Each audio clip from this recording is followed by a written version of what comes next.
حدیث ابی سعید الخدری رضی اللہ تعالی عنہ.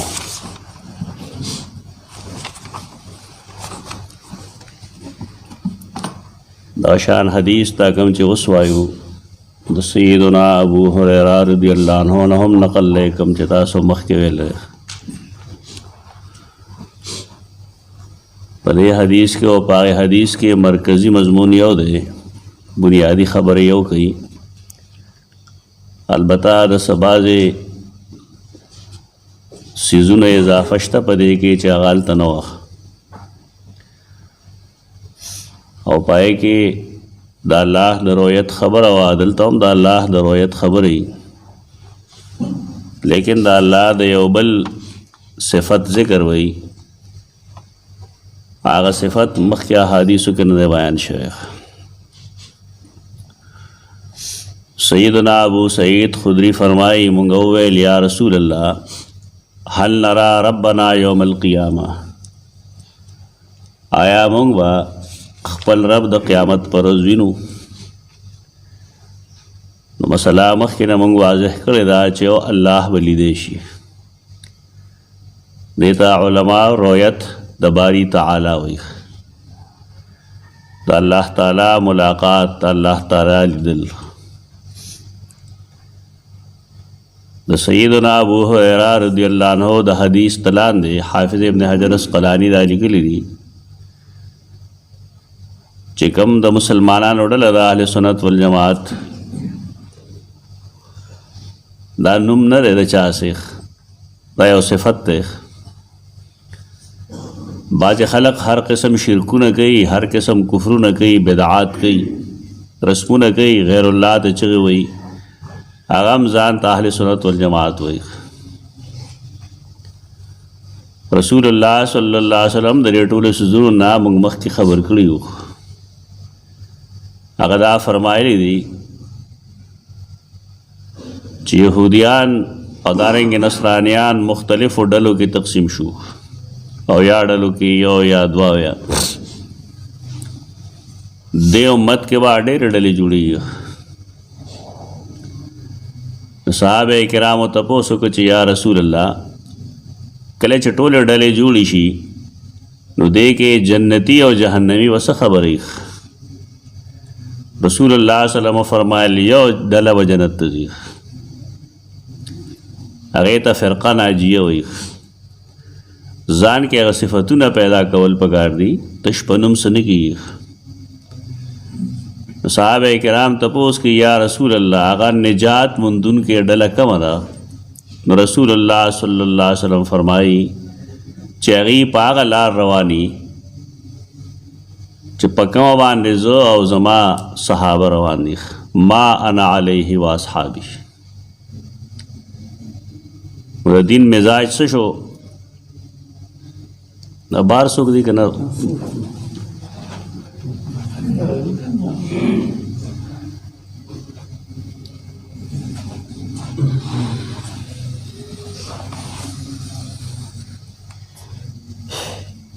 دا هغه خلق دی ما انا علیه و اصحابي چې هغې په هغه لار رواني په کومه باندې چې زه یم او زما صحابه روان دي. و د دین مزاج موږ ته معلوم شو. دین هغه دی چې الله خپل رسول ته ښودلي یا د صحابه کرامو په عمل کې. دا موږ چې خلقو ته بار بار وایو چې قرآن و سنت ته راشئ او هغه تعبیر یې وکړئ کوم چې صحابه کرامو کړي، خبره به سمئ. دلته هر یو سړی په دین کې خپل خپل عقل داخلي او د هغې د وجې نه بې شمېره بدعتونه او شرکونه شروع شي. ګناه دی. کم چې اهل سنت والجماعت پیران پیر رحمت اللہ تعالی علیہ شیخ عبدالقادر جیلانی فرمائی چې اهل سنت والجماعت څه معنی ده؟ فسنت ما سنه رسول الله صلی الله علیه وسلم. سنت هغه کار ته وایي چې رسول الله صلی الله علیه وسلم کړي. والجماعت متفق علیه الصحابة فی عهد الخلفاء الراشدین. اور جماعت دے تو وہی چې د صحابه کرامو خصوصا د خلفای راشدین په زمانه کې صحابه کرام په کوم څیز متفقي هغې ته الجماعت وایي. نو اهل السنه والجماعت څه مطلب شو؟ هغه خلک چې هغې د نبي کریم صلی الله علیه وسلم احادیث او سنتونو پسې ځي، او هغه خلک چې هغه د صحابه کرامو اجماع پسې ځي نو هغې ته اهل سنت والجماعت وایي. په دې کې هغه خلکو دپاره ګنجایش نشته دی، اگر چې ځان ته هغې هر څه وایي چې هغې په عقایدو کې بدعات پیدا کړي دي، اعمالو کې بدعات پیدا کړي دي، وہی بزان ته اهل سنت والجماعت. مسلمانان هم دي بېشک، لیکن پکار دا دی چې دا خلق د خپل نظریې او د خپل اعمالو فکر وکړي. کم خلق چې هغه اهل سنت والجماعت دي د هغې ټولو دا عقیده ده چې الله رب العزت به په قیامت کې لیدلی شي. البته خوارج او معتزله دا دوه ډلې دي چې هغې د الله د لیدلو نه انکار کوي. د هغې د انکار وجه څه ده؟ یو عقلي خبره ده. خلکو د عقل نه څه شی جوړ کړی، قرآن و حدیث و بیان کړی او خپل عقل پیش کړي. عقل ښه شی دی، د عقل د استعمال نه څوک منې کور نه، لیکن عقل به ته د شریعت په رڼا کې استعمال. یعنی داسې کار به نه کوي چې د شریعت مخالفت یې پای کړي. نو معتزله او خوارج خپل عقل شامل کړی دی په دین کې، او هغې خیال دا دی چې که مونږه د الله لیدل ووینو نو لیدل خو د هغه څیز کېږي چې حادث وي. حادث دا مطلب چې مخلوق وي، او څوک چې داسې چې خالق یې نو هغه نشي لیدی. دا یو شیطاني سوچ ده چې کله الله دا فرمایي چې زه به لیدی شم او څه خلک به وي چې ما ته به کتونکي، ته خپل عقل ځان سره کېږده که نه. دا مطلب نه دی چې ته عقل میں استعمالو، عقل به استعمالے لیکن د قرآن و حدیث په رڼا کې به استعمالے، د هغې مقابله کې به نه استعمالے. په دې وجه هغې د اکثر د الله د صفاتو نه منکر شي. هغې وجه هم دغه ده. دا نن چې کوم خلق لګیا دی او په صفاتو د الله کې تعویل کوي، د هغې هم دغه وجه ده. دا واړه معتزله دي بېچارهګان. الله ځان له یو صفت بیان کړی دی، بس ټیک ده، هغه زمونږ د عقل مطابق نه دي. نو بهرکیف دا اجماعي عقیده ده د مسلمانانو چې الله رب العزت به په قیامت کې لیدلی شي. ابو سعید خدری وی مونږ ویل ای د الله رسوله هل نرا ربنا یوم القیامه، آیا مونږ به د قیامت په ورځ خپل رب وینو؟ قال هغه ویل هل تضارون فی رؤیت الشمس والقمر، آیا تاسو ته څه سختی، څه تکلیف، څه منع راځي، څه نقصان درته کیږي؟ فی رؤیت الشمس والقمر، د انور په لیدلو کې او د سپوږمۍ په لیدلو کې. دلته کې سپوږمۍ سره ویلو چې د څوارلسمې سپوږمۍ، دلته دواړو سره لیکي اذا کانت صحوا، کله چې فضا صفائی د وریځې نه، یعنی وریځ نه وي نو د انور لیدلو کې یا د سپوږمۍ په لیدلو کې تاسو ته څه تکلیف وي، څه مانع وي، څه سختی وي در کې؟ قالوا لا، قلنا لا، نو مونږ ټولو ویل چې نه ای د الله رسوله مونږ ته په دې کې څه مشقت، څه تکلیف نه پرېوځي. نو وی فرمایل فإنکم لا تضارون فی رؤیت ربکم یومئذ الا کما تضارون فی رؤیتهما. څنګه چې تاسو ته د دې دواړو په لیدلو کې څه مشکل نه وي، نو دغه رنګې به تاسو ته په دغه ورځ د الله په لیدلو کې څه مشکل نه وي. هیڅ مشقت او دشواری او سختی او مانع نشته، الله سره به ملاقات ستاسو کېدی شي. ثم قال بیا فرمایل ینادی منادن، قیامت پر ورځ به آواز وکړي او آواز کوونکی آواز به دایي چې لیذهب کل قوم الی ما کانوا یعبدون، دا بل حدیث مخ ذیل کې ما ویلو چې د عبادت د ربوبیت د چا چې عبادت کېږي نه هغه نن ځان له معلوم کړي د چا د وجې خپله عقیده مه تباه کوئ قرآن و حدیث نه صحیح معلومه کوي چې رب څوک دی پیدا کوونکی لویونکی هغه څوک دی څوک د عبادت چې لایقي هغه ته رب وایي نو د رب تپوس په قبر کې هم کېږي او د رب تپوس به آخرت کې وشي لیذهب کل قوم الی ما کانوا یعبدون لړ دي شي هر یو قوم هغې طرف ته چې دی عبادت کو د چا عبادت یې چې کو هغه طرف ته لړ شي خو دا کم خلق چې د شرک ارتکاب کوي دي وسه کوي بیچارهګان د دوی خو بلا شي ارباب دی او نه دی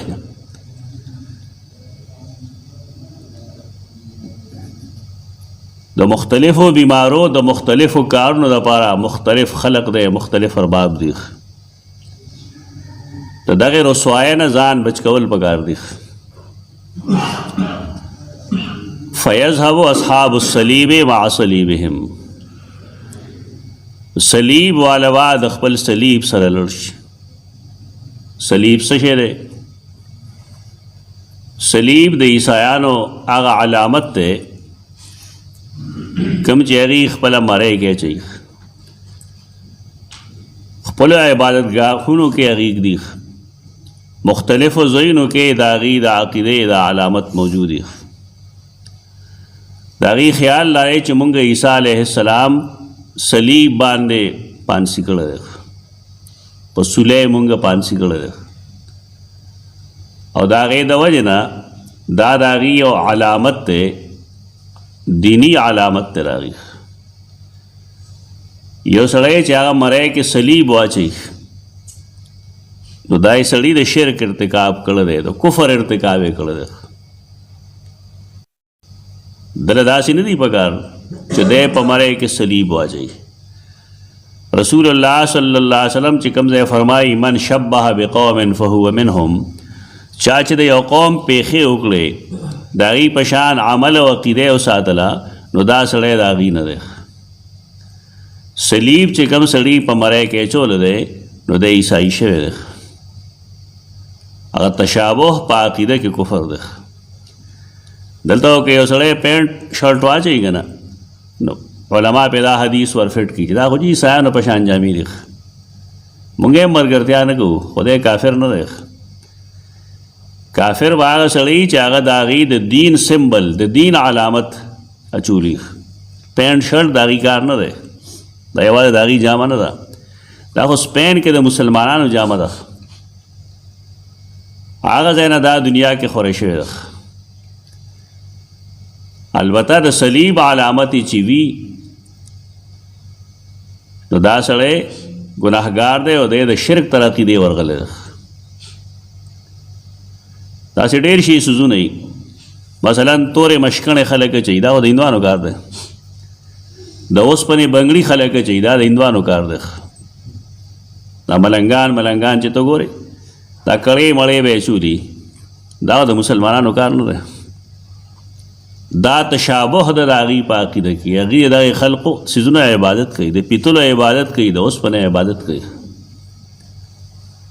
د ځوانانو د لاسونه دغه وباسئ چا مرۍ کې یو هار اچولي نارینه به یې هار به اچولي د سرو زرو چین دی د سپینو زرو چین دی دا تشابه ده دا کفر کې تشابه ده دا د هغې عقیده ده نو مونږ د فیشن په طور خدا جایز کړي دي خلقو ده چې دا فیشن دی جي خیر ده لاسو کې د سرو زرو چین اچول د چا کار دی لږ وګورئ بار تاریخ دا ګناهونه دي کم سړی چې هغه د غیر مسلمو دینی شعار غاړه کې اچوي نو دا سړی مسلمان نه دی پینټ شرټ دینی شعار نه دی دې سره د هغې د دین څه شی متعلق نه دی د دې نه ځان بچ کول ښه دي لیکن په دې سړی نه کافر کېږي د کفر تعلق عقیدې سره سمبل دینی شعار دینی علامت لکه زمونږه دینی علامت څه شی دی قرآن مجید دا زمونږ شعار ده نبی کریم صلی الله علیه وسلم زمونږ د دین شعار ده اذان زمونږ د دین شعار ده مسجد زمونږ د دین شعار ده نو دغه شان د هغې د دین هم څه شعائر دي څه علامات دي سړی چې په هغې شعائرو کې اتباع کوي نو دی مسلمان نه پاتې کېږي او اسې ځان د بل چا په شان کول ګناه کبیره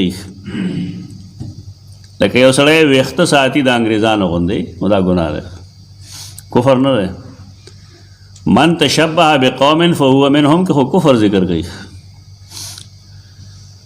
نو بار کیف صلیب د هغې هغه علامت دی چې د هغې خیال لرئ چې په دې باندې مونږ عیسی علیه السلام نعوذ بالله پانسی کړو د مسلمانانو څه عقیده ده مسلمانان دا فرمایي چې عیسی علیه السلام ما قتلوه وما صلبوه عیسی علیه السلام نه دی قتل کړی او نه یې پانسی کړی اوس به ته پوه شوې چې صلیب علامت د کفر ولې دی د قرآن خلاف دی قرآن وی عیسی هیچا نه دی قتل کړی عیسی هیچا صلیب ته نه دی خېژولی دې وجه نه کم خلک چې دغه شعار ساتي د جمع علامت یې اگر خو د منځ لرګی د هغې لږ اوږد دي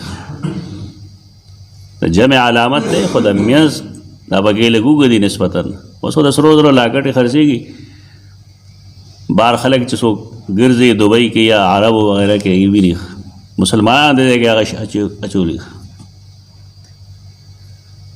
تیر زمانه کې د مسلمانانو ایمان ډېر مضبوط و د علامتونو پسې واغې نه تلل د دې حوصله شکني به یې کوله نن دا عام کېږي د فیشن په نوم دا عام کېږي د ډېرو خلکو لاسونو کې مونږ ګوتمې لیدلي چې هغې کې دغه صلیب نه ښیي په ډېر شي جامو باندې هم د صلیب نه ښیي او بیا د انګلینډ والو جنډا ټول صلیب دی دا دومره غټ رذیلان دي چې هغه هر ځای کې نیغه نیغه کړې ده چې جانډه کې صلیب جوړ کړه چې مسله ختمه شي دا ټول عیسایان دي اصحاب الصلیب با مع صلیبهم راشي د خپل صلیب سره به راشي دا د هغې عقیدې علامت دی الله وی نه دی قتل کړی دی خپل کتاب وی نه دی قتل کړی خو دې وی چې نه مونږ قتل کړی و اصحاب الاوثان مع اوثانهم بت پرس براشي د خپلو بوتانو سره چا یو ځای جوړ کړی چا بل ځای جوړ کړی چا د خپل نیت نه بوت جوړ کړی چا د خپل دکان نه بوت جوړ کړی صنم چاته وایي هغه څوک چې انسان هغه سره د خدایتوب مینه کوي د ربوبیت مینه چې د چا سره کړی دا ستا وسن دی کا قبري کا ګټئ کا هغه بل څه سوچي دا ډېر بد حال دی د خلکو د عقیدې اصلاح چې څوک کوي د هغه نه خلک ځان قربانوي ځکه هغه مونږ جهنم نه بچ کوي خلق راضي صرف فضائل بتا ته بیان کوي دې چیز کې دا کمال دی په دې کې دا کمال دی عقیدې نه هم لږ بحث وکړه که نه د سړي اعمال که هر څومره صاف ستھره وي لیکن عقیده یې برباد وي نو دی جهنمي دی بده څوک څه کوي د توحید مسله دا سخته لګي مخکني پیغمبران به کافرانو قتلول د عقیدې په بنیاد هغې د مونځ مسله به نه کوله دا وروستو اعمال دي اول د انسان عقیده صفاګه چې دی خپل رب وپېژني چې زما د بلنې لایق څوک دی را مدد شوه زه چاته یم سرتور خپیب لخپې به د چا دربار کې ولاړ یم رب پېژندل پکار دی واصحاب کل آلهة مع آلهتهم او د هر معبود عبادت کوونکي او ملګري وه د خپلو معبودانو سره راشي چا یو شی معبود کړی چا بل چا یو شی رب کړی چا د بل څیز نه رب جوړ کړی حتی یبقى من کان یعبد الله ټول بلل شي تر دې پورې چې صرف باقي به پاتې شي هغه څوک چا چې د الله بندګي کوله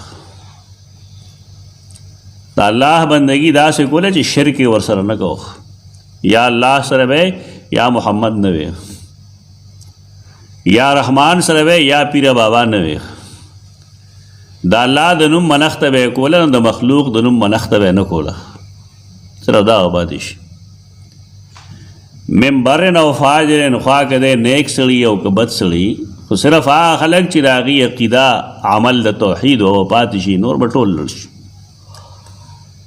دا به لږ خلک وي.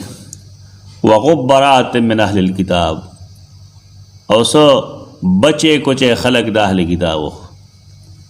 په مخکنو اهل کتابو کې به ډېر لږ خلک وي چې هغه توحید والی، بس دا لږ خلک به راشي. ثم یؤتی بجهنم، بیا به جهنم راوړی شي. تعرضو ابا جهنم، تعرضو کانها سراب، پاغې باندې به پل کېښودی شي. هغه پل به داسې کانها سراب، ته به وایې دا سراب دی. سراب څه ته وایي؟ زمونږ خلک ورته د پیریانو تنور وایي. سړی چې اوږده لار باندې اوږد سړک باندې ځي د غرمې ټایم کې، ښه ګرم نوري، د انسان ته څه شی داسې ښکاري چې هغه څه کیري بیري کېږي. پښتانه ورته پیریانو تنور هم وایي. د انسان خیال لایي چې دا ګندې اوبه دي، زه به ورشم. هلته چې لړ شي نو هغه شی لږ نور مخکې لړ شي. دې باندې چونکې سړی دوکه کېږي، په دې وجه سراب دوکې ته وایي. دا دوکه ده. دلته کې د سراب نه مراد دکه تنور چې ورته موږ وایو، یعنې یو داسې شی به ښکاري، حقیقتاً به څه شی نه ښکاري. نو یهود ته وویلی شي ما کنتم تعبدون، تاسو د چا عبادت کوو؟ قیامت کې خو دروغ څوک نشي ویلی. که څوک ووایي نو قرآن فرمایلی دی چې الیوم نختم علی افواههم. بعضې خلک به دروغ وایي. څوک چې دروغ وایي نو الله فرمایي موږ به د هغه په خوله باندې مهر ولګو، نو د هغه لاسونه او د هغه خپې به ګواهي کوي په هغې عمل کوم چې ده کوو. د دغې روزې فکر پکار دی. انسان دروغ نشي ویلی. د خپل نجات دپاره سړی هر څه وایي، لیکن هلته هر څه نه ویلي کېږي. هغه د حساب کتاب روز ده. دې چې وویلی شي چې تاسو د چا عبادت کوو، نو دوی به وایي نعبد عزیر ابن الله، مونږ د عزیر چې د الله نازولی و د هغه عبادت کوو. عزیر چې د الله زوی و د هغه عبادت هم کوو. یهودیان عزیر ابن الله وایي که الله به ورته فرمایي کذبتم، تاسو دروغ وایئ. لم یکن لله صاحبة ولا ولد، د الله نه ښځه شته او نه زوی نازولی شته، هېڅ نشته د الله لپاره. ده فما تریدون، بدی چې څه ویلي دلیل ختم شو. دغلته کې څه شي تپوس شوی دی؟ د عبادت. عبادت د چا کېږي؟ د رب کېږي. د ربوبیت تپوس کېږي. اب آپ تیر ظلم ویلیو بل حدیث لاندې چې مونږ هر مونځ کې وایو الحمدلله رب العالمین. دا رب بیا بیا مونږ ته ذکر کوي، لیکن زمونږ د خلقو نه هېر شي. جماعت کې مسلمانې چې بار وځي نو وایي پیره راورسېږه. که فلانی کار مې وشو زه به د لوی ځوان په نوم 11 روپۍ ورکوم، او د لوی ځوان په نوم به یو کنډول پی ورکوم. او کفر کوي. داسې دي. په دې عقیده او په دې عمل باندې د انسان ایمان روغ نه پاتې کېږي. دا به قیامت کې پته ولګي.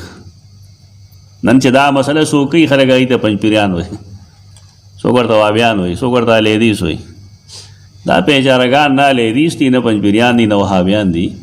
دا خالص مسلمانان دي او قوم سره محبت دی، ځکه توحید ورته ښیي. زور نه کوي په چا، دلیل وښیي. د چا خوښوي ودې مني، د چا نه خوښه نه دی مني. ځان سره فکر پکار دی چې موږ چېرته روان یو. تپوس به ترې وکړي تاسو څه غواړئ، اراده م څه ده؟ قالو نرید ان تسقینا، هغوی به وایي موږ غواړو چې موږ له لږ اوبه راکړي، تږي شوي یو. نو الله اوبه ویلی شي دي ته اشربو، ځای لړ شئ اوبه وڅښئ. هغه ځای دوی به روان شي. فیتساقطون فی جهنم، نو دوی به جهنم کې وغورځېږي. هغه سراب باندې روان شو، جهنم ته لاړ. دا د بد عقیدې نتیجه ده. مونږ روژې تپوس رستو گئی اول د توحید تپوس ده چې تا خپل رب پیژندو ستا عبادت ته چا لپاره کوو. نن خلک په دې خپه دي ته بله مسله نه ده معلومه ویاو موږ ته بله مسله نه ده معلومه ځکه دا نجات مسله ده.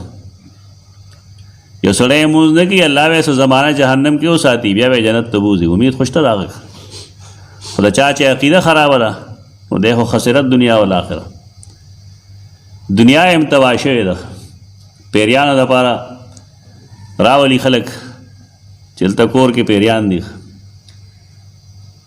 پلانې شی پټي پلانې شی پټي پلانې شی پټي کوډې کوي دا دي واغه دي پیر صاحب چې راشي نو هغه څه کوي د هغه په مال نظري که چا ښه ښځه وي نو په هغې یې نظري او که چا ښه ښکلې لوري نو په هغې یې نظري د هغې د حاصلولو دپاره به دی هر څه کوي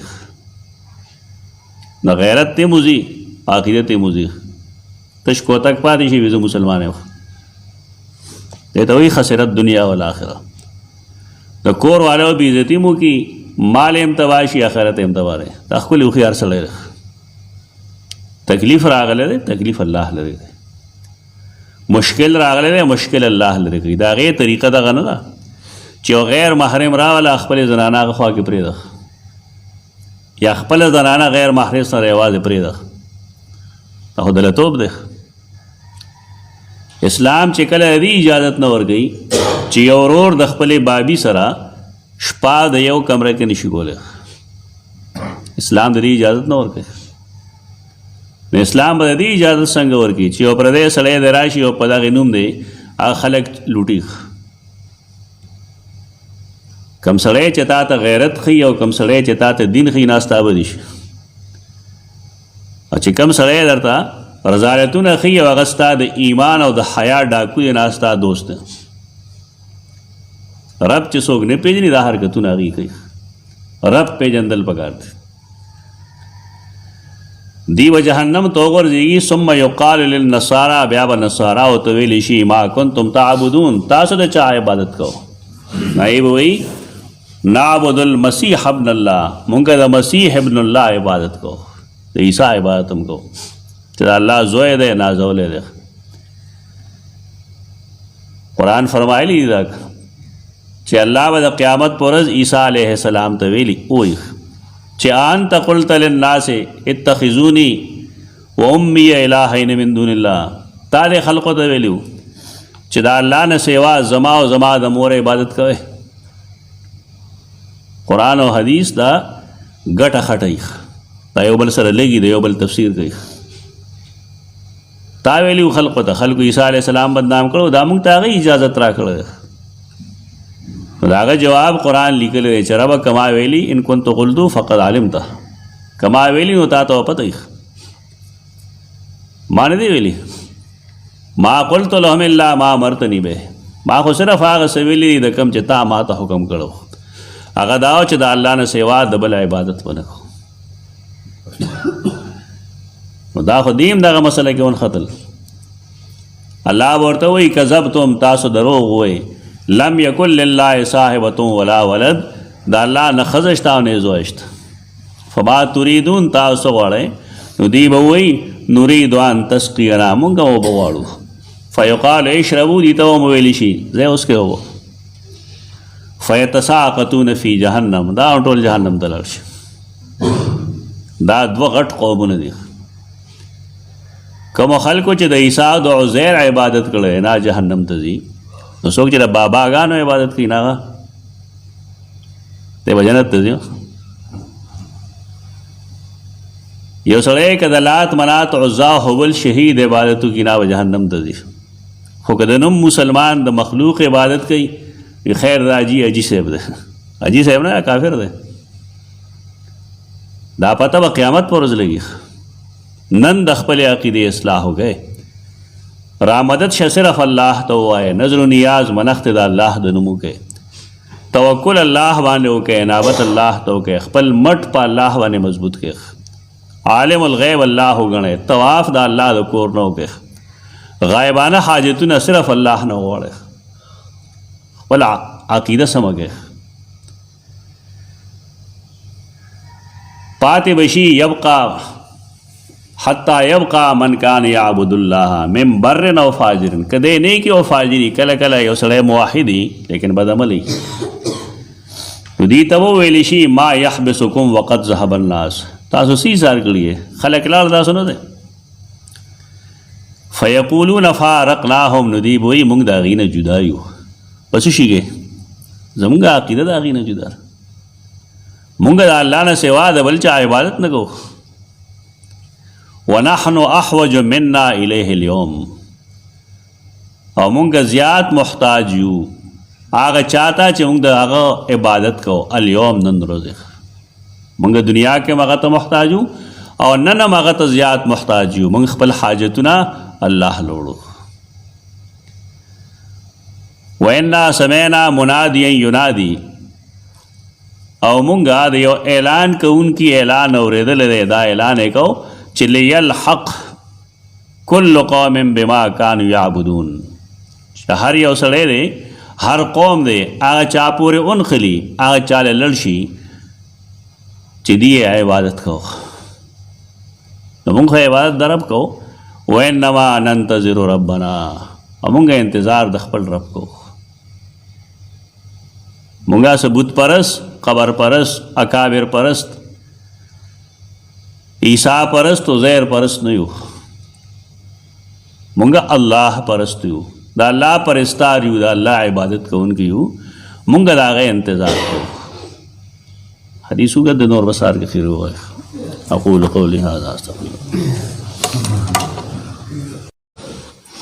بسم الله الرحمن الرحیم. وإنما ننتظر ربنا قال فياتيهم الجبار في سورة غير سورته التي رأوه فيها أول مرة فيقول أنا ربكم فيقولون أنت ربنا. نیم حدیث ویلے شو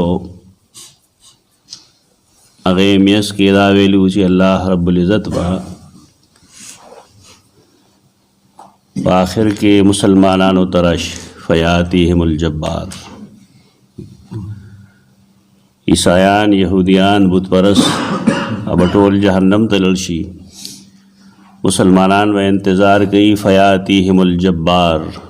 تو الله نوم جبار دی. د جبار باندې سړی نه پوهېږي، خو اوس نن سبا پې ښه پوهېږي. جبار هغه چا ته وایي چې هغه خپل حکم په هر چا مناولی شي.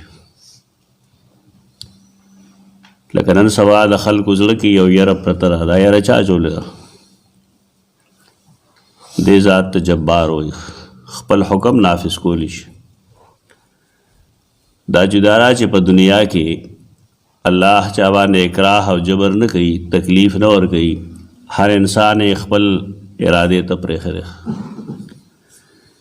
د نیکۍ او د بدۍ لارې ورته ښولې ده، او بیا یې ورته ویلي چې ستا په دې کې کومه خوښۍ نو په هغې روان شه. د نیکۍ توفیق هم الله ورکوي، د ګناه توفیق هم الله ورکوي. د دواړو دپاره اراده انسان پخپله کوي، او د دواړو بدله قرآن او حدیث کې ښودلې ده. موږ مخکې ویلي دي بعضې څیزونه داسې دي چې په کې د انسان اختیار نه چلیږي. لکه زه کله پیدا شم او کله مړ شم، په دې کې چا اختیار نه چلیږي. زه سړی یم که ښځه به یم، په دې کې چا اختیار نه چلیږي. زما رنګ به توري که سپین به وي، په دې کې چا اختیار نه چلیږي. الله رب العزت داغه په اسماو کې یو اسم دی جبار، خپل حکم نافذ کوونکی. جبار بدی تراشی تر الله خاص نوم دی. انسان جبار نشي کېدی، عبد الجبار وي. فی صورت غیر صورته التي رأوه فيها، په داسې شکل صورت کې وراشي چې هغه بدی مخکې نه لیدلی. اول ځلې چې کله الله لیدلی او د حساب کتاب په وخت کې، نو هغه شان به نه وي. په دې کې د الله صفت شه اتیان راتلل. موږ ویلو مشهور حدیث ته ټول خلق وي څوک چې د دین طلب لري او د دین بیان کوي ټول خلق دغه یو حدیث وي چې د شپې په آخري حصه کې الله رب العزت ښکته اسمان ته راشي دا ټول وایي دا حدیث نو کله چې خلق وي نو بیا خبره ټیکي خو که مونږ یې وایو نو بیا ګناه تلل راتلل د الله صفت دی او د هغه هر صفت د هغه د شان مطابق لکه څنګه چې د هغه لیدل دي د هغه د شان مطابق د هغه علم دی د هغه د شان مطابق د هغه اورېدل دي د هغه د شان مطابق نو دارنګې د هغه تلل راتلل دي د هغه د شان مطابق اول ځلې رأوه فیا اول مره اول ځلې چې څنګه لیدلی و اوس به په هغه شان شکل صورت کې نه الله به ورته وایي انا ربکم زه ستاسو رب یم فیقولون انت ربنا خلق به وایي او ته زموږ رب یې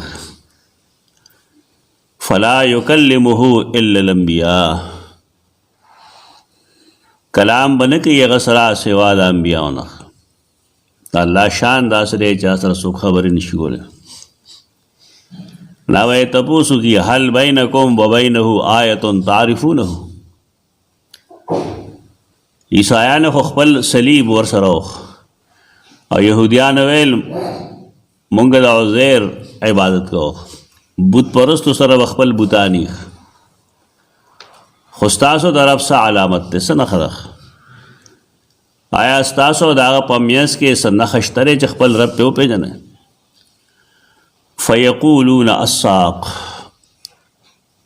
نو هغوی به ووایي چې ساق پنډی ته وایي فیکشف عن ساقه نو الله به خپله پنډی ښکاره کړي دا ډېر مشکل ځای دی دا د الله صفت شو قرآن مجید کې سورة القلم کې د دې ذکر شته دی یوم یکشف عن ساق سورة القلم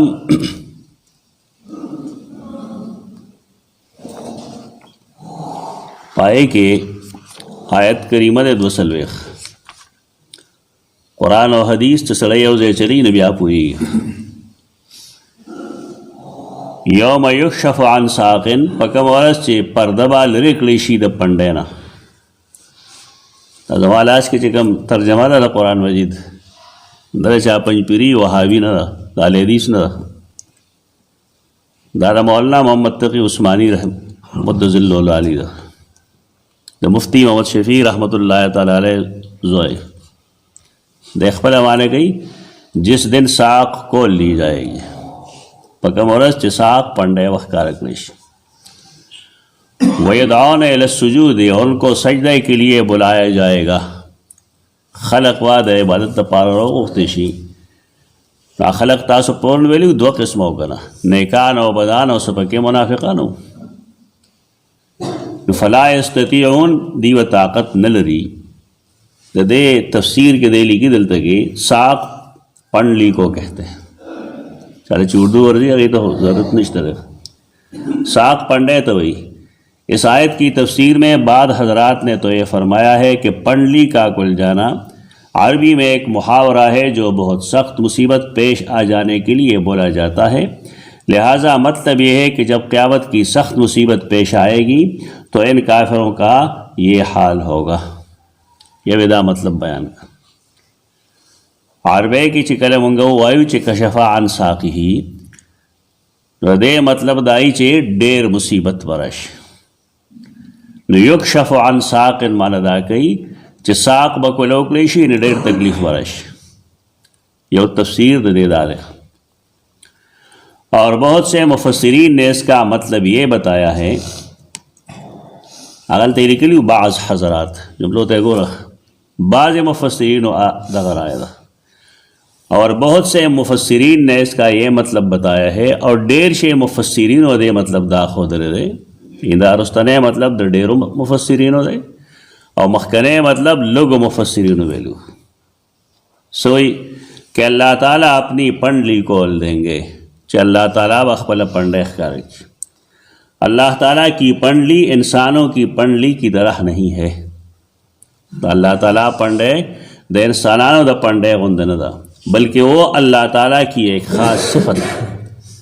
بلکہ دا اللہ تعالیٰ یو خاص صفت ہے جس کی حقیقت اللہ تعالیٰ ہی کو معلوم ہے. چداغی حقیقت اللہ تعالیٰ تو معلوم ہے. منصف علماء دا سے خبر گئی تو دے مانے چې مونږ پنډه او کو خلک بس وي مونږ ته تو جی کافر شي الله له تشبیه ورکړه. څه تشبیه مې ورکړه؟ خو الله په خپل ځان لوي سوا الله ته عالم هم موایخ ځکه چې علم هغې لپاره هم څه ضرورت دي. الله ته بیا بصیر او سمیع هم ووایه. الله لیدونکی دی، الله اورېدونکی دی. د انصاف خبره ښیي د الله صفتونه مونږ بار بار وایو د هغه د شان مطابق دي. هر صفت د هغه د شان مطابق دی، د مخلوق د شان په شان نه دی. تشبیه به نه ورکو، مشبهه به نه جوړېږو، مجسمه به نه جوړېږو چې الله ته جسم وایو. دا الله صفات دي او کم صفت چې الله ځان له پخپله ښودلی د هغې نه انکار کفر دی. په دې کې دوه مطلب بیانوي. د بعضې مفسرینو رایه دا ده چې دې نه مراد تکلیف ښکاره کېدل دي، او د اکثرو رایه دا چې د دې نه مراد هغه ساق دی کوم چې د الله د شان مطابق دی. دا دویم تفسیر ډېر ښه په دې باندې دی چې فیکشف عن ساقه دلته کې یکشف عن ساق نه وایي، یکشف عن ساقه. الله به د خپل ساق نه کشف وکړي، خپل ساق به ښکاره کړي. دا د ایمان حصه ده. څنګه چې موږ د الله استوا منو چې الله استوا په عرش کړی ده، څنګه چې موږ د الله ید منو، څنګه چې موږ د الله نور صفات ګڼو، تو دارنګې د الله به دا صفت هم ګڼو. دا د ایمان حصه ده. البته د هغې په کیفیت موږ نه پوهېږو. تفصیل د هغې به الله ته سپارو. د الله په صفاتو کې به جسمیت ته نه ځو چې الله زمونږ او ستاسو غوندې جسم دی. نه، هغه صفات دي. کم سے کم عمر کې خو یو ځل چې سړی واوري که نه، خلق یې ته بلکل بې خبره ساتلی دی. بې خبره یې مه ساته، وښایه ورته چې دا قرآن او حدیث کې شته دی او دا د الله خاص صفات دي او په دې ایمان ساتل ضروري دی. تفصیل کې څوک نشي تللی دی. څنګه چې د الله رویت د هغه د شان مطابق دی، نو دارنګې دا ټول صفات د هغه د شان مطابق دي. کله چې دغه علامت ویني فیسجد له کل مؤمن، هر هغه سړی مؤمن دلته چاته وایي؟ ګوره مسلم نه وایي، مسلمانان مونږ ټول یو. الله دې نه کړي که زمونږ زړه کې ایمان نه وي نو مونږ مسلمانان یو. ظاهري اعمال چې څوک د نیکۍ کوي هغه ته مسلمان وایي. دلته دا نه وایي، دلته وایي هر مؤمن به ورته سجده وکړي. ځکه الله د زړه په حال خبر دی که دغه قوت ځان کې پیدا کړي، دغه صفت ځان کې پیدا کړي چې د قیامت په ورځ سړی د ایمان اظهار وکړي.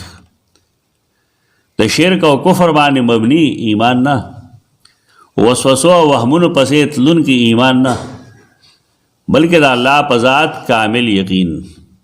نو دا د زړه امتحان شو. دلی اعمال چې مونږ ذکر کوو د زړه اعمال، په کې بنیادي څه شی دی؟ ایمان. ایمان د زړه عمل دی. یو سړی به ظاهر کې مونږ ته ښه نه ښکاري لیکن د دننه هغه پوره مؤمن دی، او یو سړی ظاهر کې مونږ ته ښه ښکاري لیکن د دننه پوره مؤمن نه. مونږه د قرآن و سنت په اتباع کې ظاهري ښه عمل کوونکي ته مسلمان وایو، لیکن آیا هغه مؤمن دی که نه دی؟ دا فیصله به الله دی. او دغلته په خپله ښکاري شي د چا په زړه کې چې ایمان موجود دی نو هغه سجده وکړي. او قرآن څه ویل چې ساق ته راوبللی شي نو فلا یستطیعون، ای به طاقت نه لري. چا زړه کې چې ایمان نشته که نه هغه طاقت نه لري. یو سړی منافق دی نو هغه هلته سجده نشي کولی.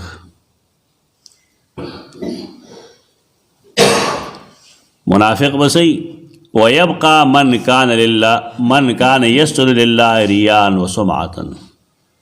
منافق پرېږده، هغه مسلمان چې هغه ریاکارو او مونځ یې صرف دې لپاره کوو چې خلک ماته مونځګزار او خسړی وایي ته د کار به هم خراب شي. باقي به پاتې شي هغه څوک چې هغه سجده خو د الله لپاره کوله لیکن مقصد یې سو ریاء و سمعة، ریا یې مقصد او د خلکو اورېدل یې مقصد او چې خلک د تعریف وکړي چې او دا خسړی دی او مونځګزار دی. ځکه مونږ بار بار اخلاص د نیت باندې زور ورکو. نیت مخلص کې خپل نیت کې اخلاص پیدا کړي ته توحید اخلاص هم او دارنګې د ریاکارۍ نه د پاکېدو اخلاص هم پیدا کړي. نو چا چې د شهرت دپاره دا کارونه کړي فیذهبوا کما یسجدو، اب هم کوشش کوي کای ما یسجدا د دې لپاره چې دی سجده وکړي لیکن الله پڑا عالم دے فیعود ظهره طبقا واحدا، نو ملا به یو طبق شیخ یعنی ملا به نه ټیټېږي. دا مونږ چې وایو چې هر سړی د خپله معامله خپل رب سره سمه کړي په دې وجه وایو که زه عبادت دې دپاره کوم چې خلک ما ته ښه ووایي نو خلک به ما ته ډېر ښه ووایي لیکن زما رب به زما نه ناراضي. نعوذ بالله منه. او که خلک ما ته هر څومره بېدینه وایي خو چې کله زما د رب سره معامله سمه وي نو خلک دې وایي نو خپله معامله خپل رب سره سمه وایي. د خلقو د وجې د جتې د وجې د ډلې د وجې د جماعت د وجې د استادۍ شاګردۍ د وجې د چا خبرې مه منئ. الله عقل درکړی دی. کوم خلک چې دلیل او برهان پېژني هغوی د دلیل اتباع وکړي. دا حال دی دا کوم چې دی فیذهبوا کای ما یسجدا، اب کوشش کوي دې لپاره چې سجده وکړي نو شي به د هغه ملا یوه تخته یعنې مهرې او پکې نه وي بیا دې ټیټېدی نه شي. ثم یوتا بالجسر، بیا به جسر راوړی شي.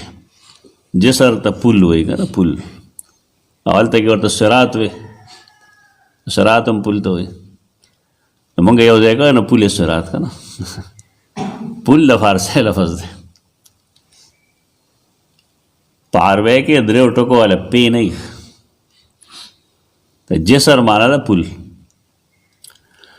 فیجعلوا بین ظهری جهنم، نو د جهنم د دواړو غاړو باندې به کېښودی شي. مخکې ویلي شوي د حدیث کې قلنا یا رسول الله، مونږ ویل ای د الله رسوله وما الجسر، پل څه شی دی؟ نو هغه فرمایل مدحضة، د غورځېدلو ځای دی، مذلة او د ښویېدلو ځای دی. الله نه پناهي غواړئ، آټومیټک ځای دی، بس د جانچ پړتال ضرورت نشته دی. څوک چې په هغې باندې ځي نو ښویېږي وخت او څوک چې په هغې باندې ځي نو غورځېږي وخت. مدحضة مذلة، د غورځېدو ځای دی، د ښویېدو ځای دی، ښویندل دی. علیه خطاطیف و کلالیب، دا کونډې دي، خطاطیف او کلالیب دواړه کونډې دي. په دې باندې د اوسپنې کونډې دي. پرونی حدیث کې مې ویلی شو کلالیب دی پې کونډې دي پې مونږ ویل هغه حک چې په هغې باندې مزدور بوج اوچتوي ایته کلالیب وایي. وحسکة مفلتحة، حسکه ازغي، مفلتحة خواره واره. حسکه مارکونډی را کوم چې پرون ذکر شو، خورې ورې مارکونډی دي. لها شوکة عقیفه، او د هغې ازغي دي ډېر تیرخ. تکون بنجد، د نجد علاقه کې دا موندل کېږي. یقال لها السعدان، او سعدان ورته ویلی شي. صحابه کرام پیژندل، مخکې حدیث کې ویلي تاسو چې او چې مونږ پیژنو. دا د ښویېدلو ځای دی، د تکلیف ځای دی. ازغي دي پې لاندې نه پې ازغي دي، پاس نه پې کونډۍ لګېدلي. یو سړی چې په دې حدیثو نه یېرېږي دی بس نه یېرېږي. دا څه عالم قیسه نه ده، دا د رسول الله صلی الله علیه وسلم هغه فرمان دی کوم چې الله هغه ته ښودلی.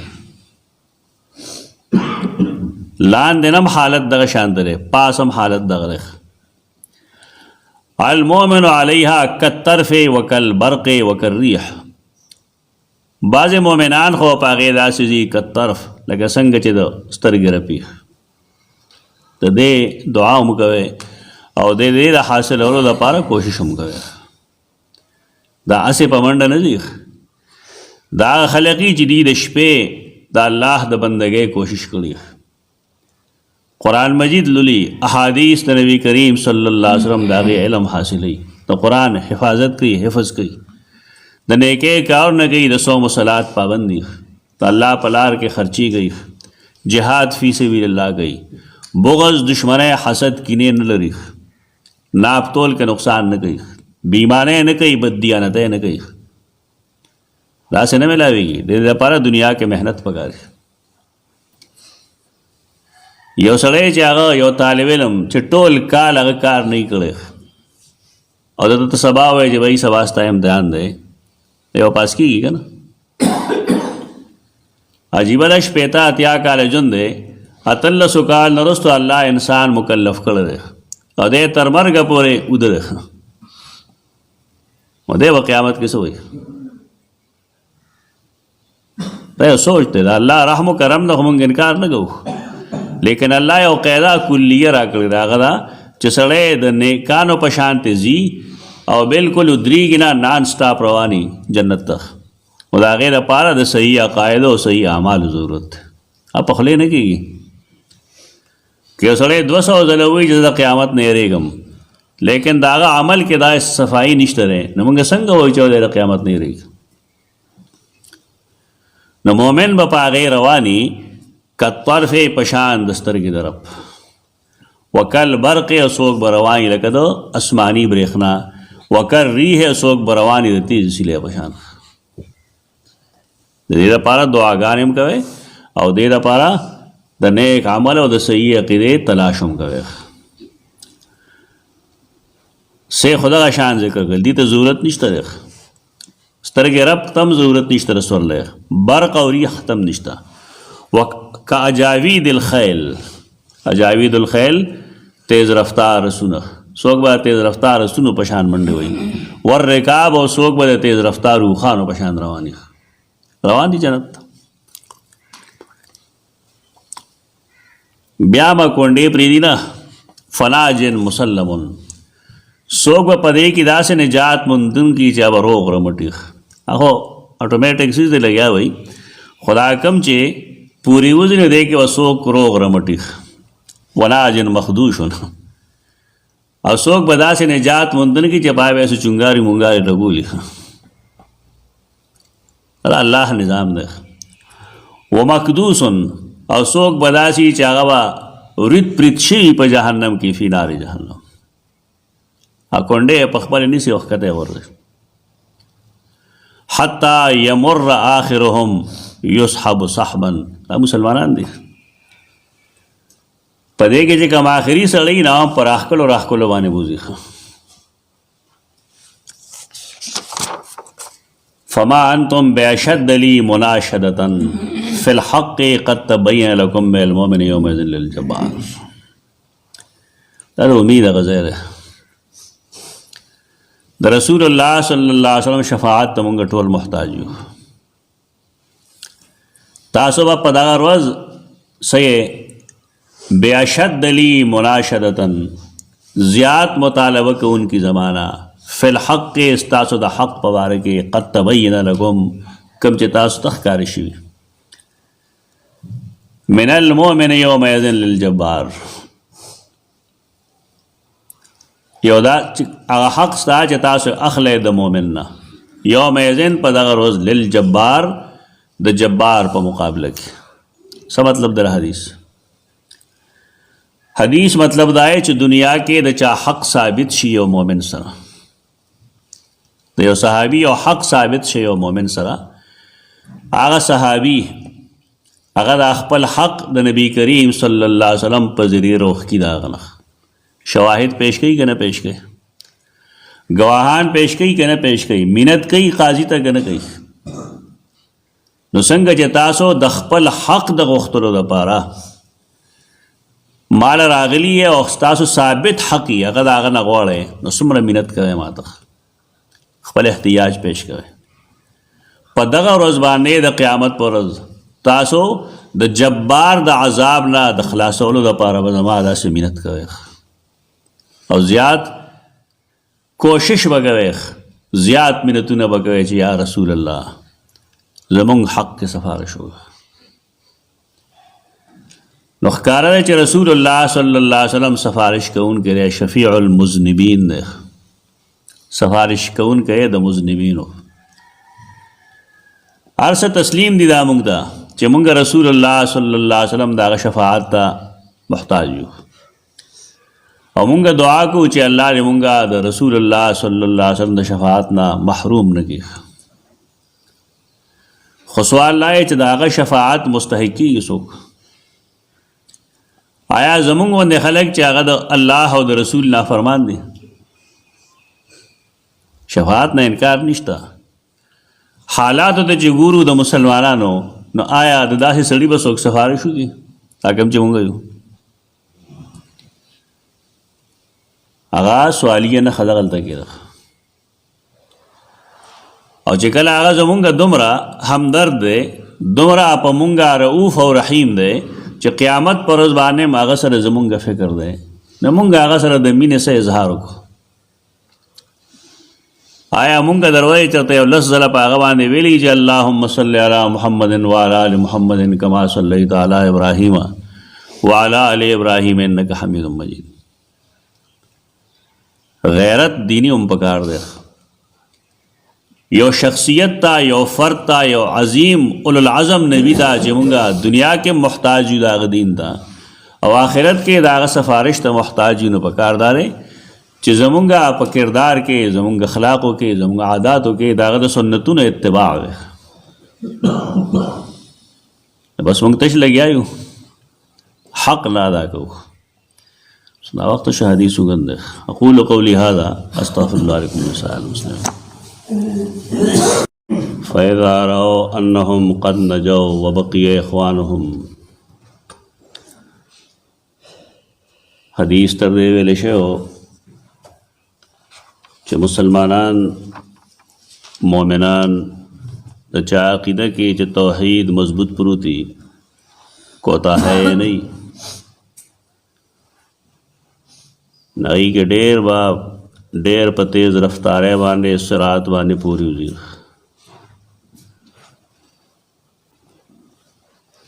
هلته کې درجې دي د انسانانو څنګه چې دنیا کې د یو سړي اخلاص ډیری عقیده د توحید مضبوطی د نبی کریم صلی الله علیه وسلم سنتونو باندې عمل کوي په دې بنیاد والته کې په نجات کې هم فرقی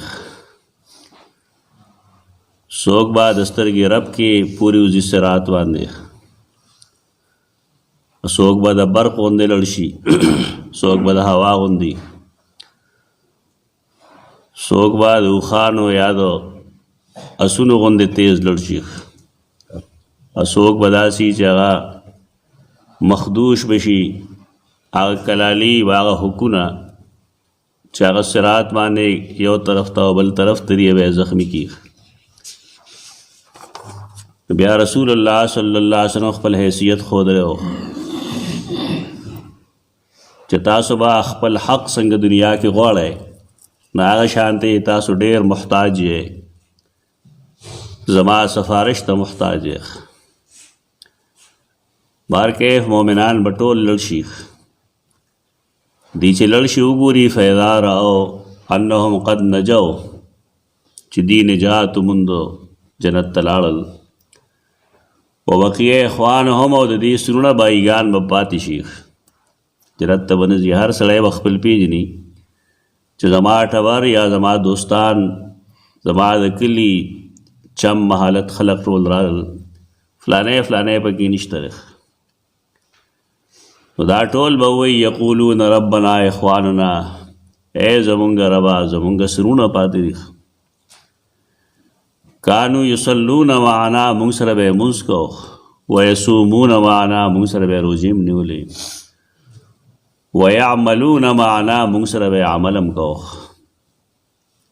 قیامت کې الله د مؤمنانو د زړونو نه کینه بغض او حسد وباسي د مؤمنانو منځ کې ودا نه دی. قرآن فرمایلی دی موږ به د زړونو نه کینه وباسو او علی سرر متقابلین یو بل ته مخامخ پالنګونو باندې ناست وي. دنیا کې د شیطان د حرکتونو د وجې او د خپل لالچ د وجې یو مسلمان بل مسلمان سره زړه کې په غوټې ساتي. دنیا کې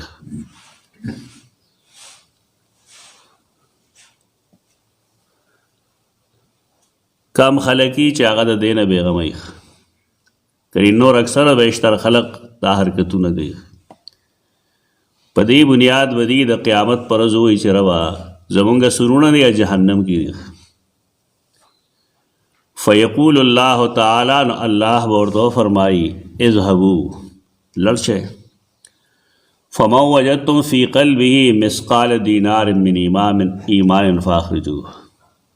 څوک چې تاسو داسې ومومئ چې د هغې په زړه کې د دینار برابر ایمان، معمولی ایمان هم پکې که نه، نو تاسو هغې راوباسئ. دی بلاړ شي خو یو ذهن کې سوال راځي چې جهنم خو سوځول گئی که نه. الله فرمایي یا اور سوځول گئی، خو یحرم الله صورهم علی النار. الله به د دې شکلونه په اور باندې حرام کړي. مطلب دا یې شکل به ولا نه خراب کړي، نور به سوځېدلي خو خلک به یې پیژني. یا دې تعلق د تلونکو سره دی. دا کم خلک چې دننه لاړ شي نو دی به الله په اور باندې حرام کړي. الله دنیا کې هم داسې کړي. سیدنا ابراهیم علیه السلام خلق ورته غورځولی و، لیکن الله ورته ویلي چې یا نارو کونی بردن و سلاما علی ابراهیم.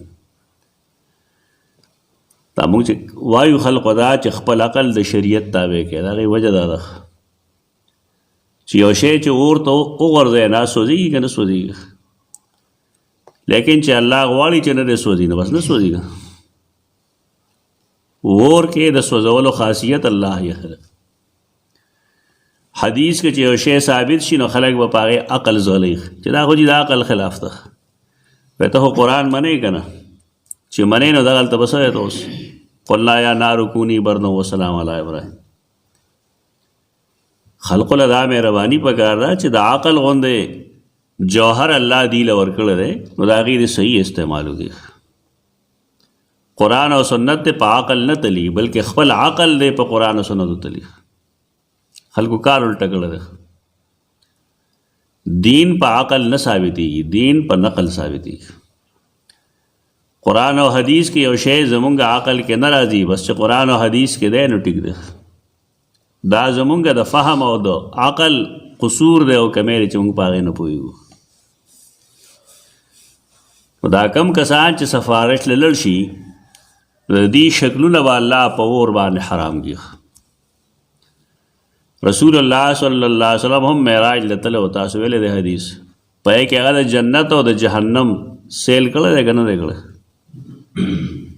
بس کړی دی. اور د الله مخلوق دی. الله چې په څوک سوځوي نه هغه وسوځېږي، چې څوک پې نه سوځي نه سوځي. دنیا کې ډېر څیزونه داسې یو چینجی د سمندر ورته وي، هغه اور کې کېږي. د اور سره رټ کو کې الله یو زیرو حسیس پیدا کړی، هغه سمندر وایي اور کې پیدا کېږي، باقاعده خوراک کوي. څنګه چینجي چې په لرګو کې دغه شان چینجي. د انسان عقل به صحیح دی، خامخا شریعت په خپل عقل دلی، په عقل متله شریعت. الله ویلی دی خپل کتاب کې او رسول الله صلی الله علیه وسلم صحیح حدیث کې دی، بس ټیک ده. دا ټول د عقل نه پیاده دي. علما هم دغه شانتې دي، عوام هم داسې نه پوهېږي په یو څیز، بس غلی کښېنه تسلیم کا او چې دا ټیک ده. زما پوهېدل او نه پوهېدل څه مسله نه ده. فیاتونهم،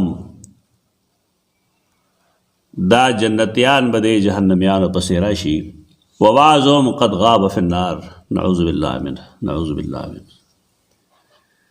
بعضې په دې جهنمیانو کې بداسي چې اور کې به غایب شوي الا قدمه، څوک خو سراپا دي، څوک تر ګیټو پورې دي، ویلا انصاف ساقه او څو تر پنډو پورې دي،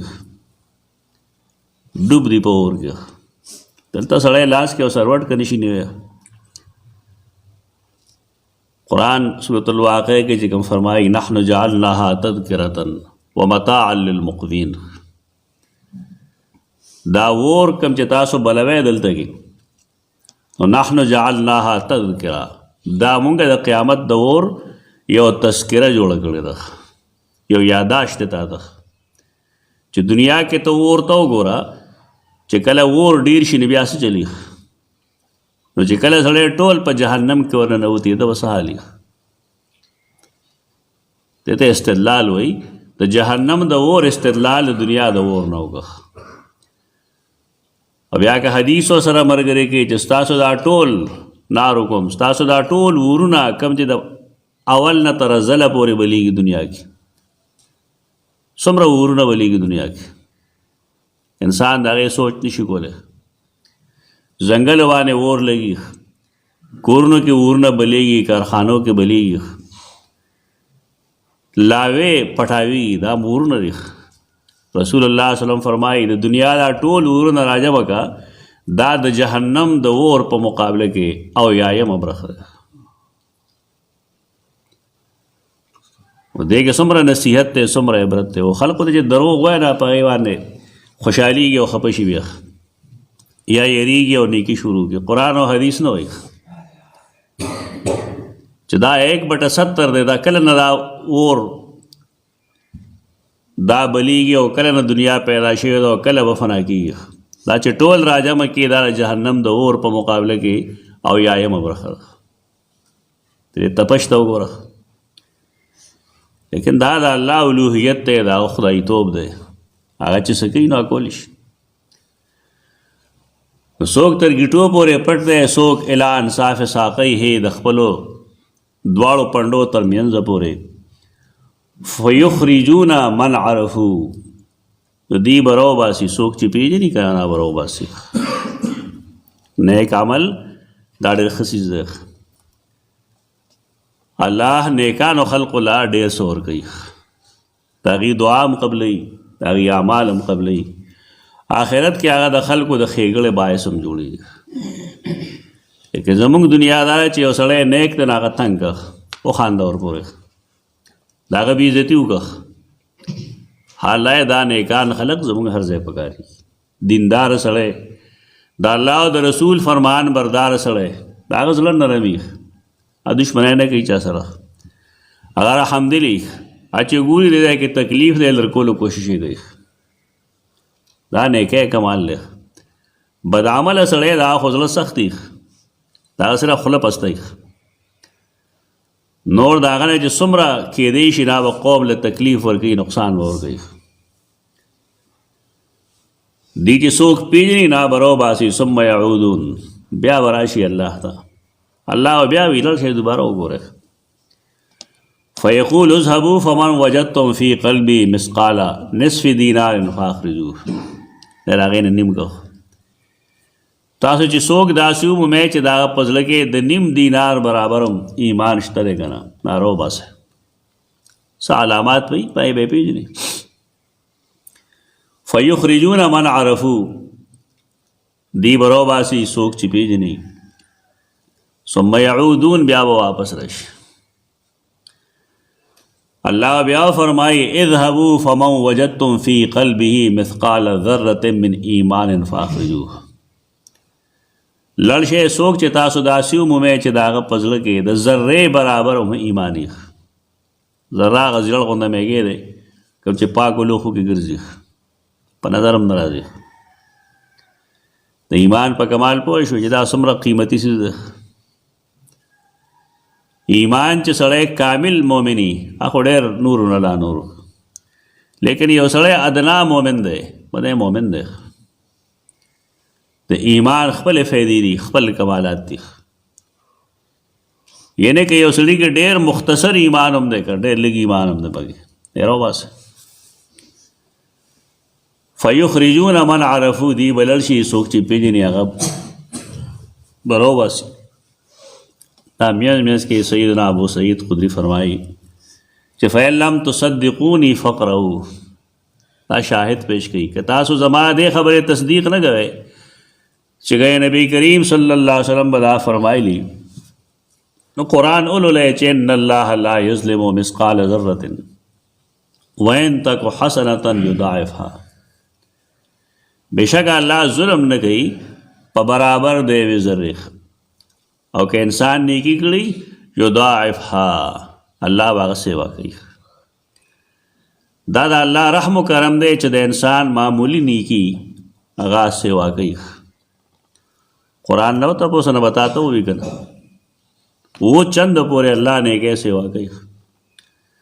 یو سڑی ایمان عمل یو کردے ایمان یو راوڑ دے منز یو کردے لیکن اخلاص سرے کردے نا اللہ دا غی یو منز بدل کے یو پوو ورگئی. و دا اللہ خدای توب دے دا اولوحیت دے. بیاسو شو فیشفع النبیون والملائکۃ والمؤمنون. دیتا منگا وایو الغرض دا مطلب نه چې د پیغمبرانو سفارش رستو ده د ټول لومبنۍ سفارش خو رسول الله صلی الله علیه وسلم کوي. شپېلې چې اوالی شي د ټولو نه مخکې واول رسول الله صلی الله علیه وسلم ژوندی کېږي خپل پیغمبر حیثیت وپېژنئ. نو ټول مخلوق رستو دی سیدنا محمد مصطفیٰ صلی الله علیه وسلم اب لومبۍ د قبر نه پورته کولی شي او قیامت پر از انا اول من یشفع فرمائی د ټول نه مخکنی سفارش به زه کوم. دیکھے ترتیب نه ملحوظ چې ته مونږ وایو الغرض مطلب دا دی چې سفارش به وکړي پیغمبران ملائکه او مؤمنان. دا مختلف قسم خلق دی په دې کې وګوره انبیاء علیهم السلام معصومی انسانان دي. ملائکه ډو ګناه نه کوي هغوی به هم سفارش وکړي چې رب فلانے مومن دے فلانے مومن دے. یعنی خلق تو نہیں معلوم لیکن ملائکہ تو معلوم دے. مومنان بم سفارشو کی پدے مومنانوں کے شہداء صدیقین صالحین. تو قرآن مجید حفاظ تا حدیث خدمت کا ان کے خلق دا دین خدمت کا ان کے خلق نور بیشمیرہ نیکان چاچے دا دین سکار گڑی دا ټول بشفاعش. فیقول الجبار بقیت شفاعتی بیا هم څه خلق پاتی اس علامت پا پاغی نہیں ملائکو تا هم پد نشترخ یعنی دا سے مومنان نمشت دنیا کی چه دا غی ظاہری سے اس علامت نشترخ دا اندوانو پا مینس کے ان سوک پٹ پٹ مسلمانانی داغی پزلگے با ایمان موجودی اگرچہ داغی اعمال دا مسلمانانو نہیں دا سکانو مینس کے بمیر دا بیدین خلقو مینس کے بمیر لکه څنګه چې زمونږ په منځ کې ډېر شي کافر ډېر مرتد ډېر منافقین موجودي نو دارنګې په ډېرو کفارو کې ډېر مؤمنان هم موجود دي چې د زړه نه هغوی الله مني. حدیث نه وي خلک لګیا دی بس هر چا ته کافر وایي لګیا دی. د جبار شفاعت ته به فرمایي الله زما سفارش پاتې فیقبض قبضة من النار. دا الله بل یو صفت شوس قبضه موټی ته وایي هغه به د جهنم نه یو موټی راوچت کړي.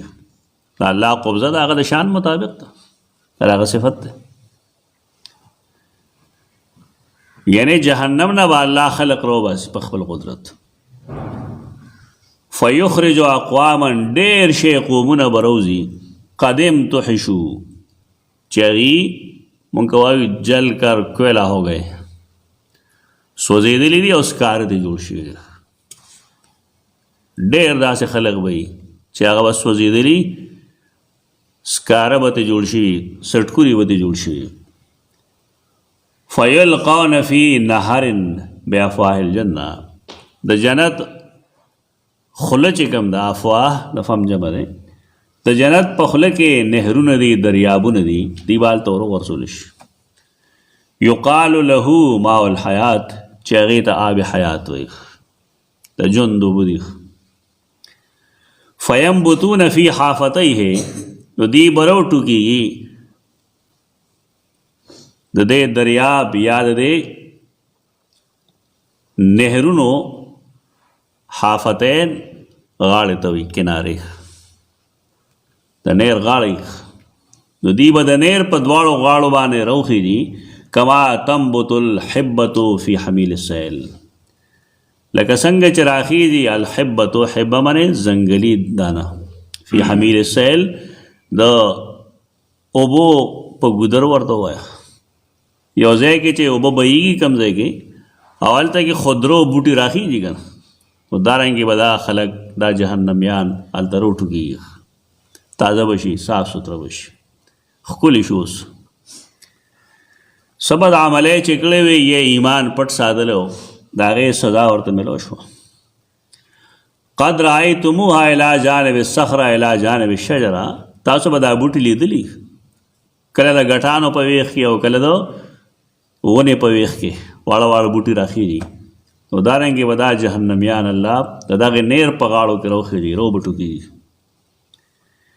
فما کان الی الشمس منها کان اخضر هلته هم دغه دی خپل نور دی خپل سپوږمۍ ده کم چې نور طرف ته یې نه به شینی وما کان منها الی الظل کان ابیض کم چې سوري طرف ته یې نه به سپینی دا جدا دنیا ده یعنی نور طرف ته کم دین آبس شنش نه خلق شي او کم چې بل طرف ته نه آبس سپین سپینی فیخرجون کانهم اللؤلؤ نو دی بروزی تب وید عمل غلر دی الله په خپل رحم و کرم راغی که نه تر اوسه په هغې باندې قهر و غضب و لیکن اوس د هغه رحم و کرم جوش کې راغی تو جهنم ته یې بوتلی دي بېشک دا سوال مه کوه چې الله مونږ داسې کړي الله دې مونږ اول جنت ته بوځي لیکن دا الله خپل رحم و کرم ښیي چې زه یو ادنا جنتي له څه ورکوم تاسو سوچ نشئ کولی فیجعلو فی رقابهم الخواتیم نو د هغې په رقاب سټونو کې مرو کې به خواتیم واچولی شي لاکټ ورته ووایه بس لاکټ یې به واچولی شي په دې به دوی پېژندی شي ته به عتقاء النار وایي دا د اور نه الله را خلاص کړي دي په خپل فضل باندې فیدخلون الجنة دی به جنت ته ور داخل شي فیقول اهل الجنة هؤلاء عتقاء الرحمن تو جنتیان به پیژني هغوی به وایي دا د آزادۍ خلک نه خو الله آزاد کړي یعنی عمل یې نشته دی خو ایمان مضبوط دی ایمان پکې و اگر چې خلقو ته نه معلوم هیڅ چاته نه معلوم نه انبیاءو ته معلوم و نه ملائکو ته معلوم و نه انسانانو ته نه پیریانو ته هیڅ چاته نه معلوم رحمان ته معلوم و چې داس خلق مؤمنان دی زړه کې دا عتقاء الرحمن دی ادخلهم الجنة بغیر عمل عملوه الله دی داخلی و جنت تا بغیر د څه عمل نشي دی کړي هغه رحم دی ولا خیر قدموه او څه خیر دی نه دی کړی چې مخکې لیږلي فیقال لهم ناغي ته به وویلی شي لکم ما رایتم ستاسو نظر چې تر کومې پورې ځي دا ستاسو دی انسان نظر څومره پورې ځي څه چې ستا په نظر راځي دا ټول ستا دي یوازې دا نه بلکې ومثله معه بلکې دې پشان نورم تاسو به چې وینئ د دې دوګنا دا ما تاسو له درکړل دا د جنت د مزې مزې خبرې دا د دې دپاره چې انسانان د الله رحم و کرم وپېژني الله خپل خالق و مالک وپېژني او تکلیف او مصیبت چې پرې راځي نو الله ته رجوع کوي الله ته ځان سپاري او دا یقیني چې د الله ما سره محبت دی